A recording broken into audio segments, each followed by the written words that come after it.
திருமணம் நடந்திருக்கும். ஆனா செக்ஸ் சில பேருக்கு நடக்கவே நடக்காது, சில கப்புள்ஸ்க்கு. இந்த மாரியான பிரச்சனையும் இருக்கு. இந்த பிரச்சனைக்கு பேரு அன்கன்சுமேட்டட் மேரேஜ்ன்னு அர்த்தம். ஆக்சுவலா பல காரணங்கள் இருக்கும். அவங்களுக்குள்ள செக்ஸ் நடக்கவே நடக்காது. ஸோ, அப்போ அவங்க செக்ஸே பண்ணாம குழந்தை வரவே வராது. அப்போ அவங்க குழந்தை வரலையேன்ற காரணத்தில என்ன பண்ணுவாங்க, செக்ஸ்ல ஈடுபடல. ஆனா ஐவிஎஃப் ட்ரீட்மெண்ட் போவாங்க. ஸோ, இதெல்லாம் எவ்வளோ பெரிய இக்னோரன்ஸ் அண்ட் தப்புன்னு பாருங்க. ஸோ, முதல்ல செக்ஸ் நல்லா நடக்கணும். அப்போ அவங்க மைண்டுக்குள்ள என்ன ப்ராப்ளமால செக்ஸ் நடக்கலன்னு கண்டுபிடிச்சு, அதுக்கான சிகிச்சை குடுத்து, அதுக்கப்புறமா செக்ஸ் நல்லா பண்ண வச்சு, அதுக்கப்புறமா நீங்க குழந்தைக்கு எதிர்பார்க்கலாம். ஸோ, இந்த செக்ஸ் ஏன் நடக்கல அப்படின்னு பார்க்கும்போது, பல காரணங்கள் இருக்கலாம்.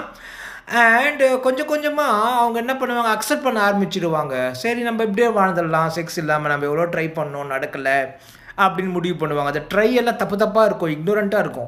ஸோ, அப்போ எவ்வளோதான் நம்ம ட்ரை பண்ணா வரல அப்படின்னு முடிவு பண்ணிக்க 2 பேரும் அன்பின் நிமித்தமா என்ன பண்ணுவாங்க, நீ எனக்கு குழந்தையா இரு, நான் உனக்கு குழந்தையா இருக்கிறேன் அப்படின்னு முடிவு பண்ணி 2 பேரும் கல்யாணமே வாழாம அப்படியே செக்ஸே பண்ணாம கல்யாணத்தோட அப்படியே வாழ்வாங்க.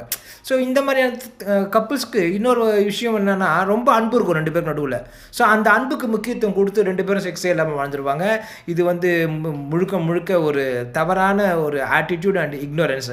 இத கம்ப்ளீட்டா என்ன காரணம் கண்டுபிடிச்சு சரி பண்ணிக்கின்னு நல்லா குழந்தையோட வெற்றிகரமாக வாழணும்.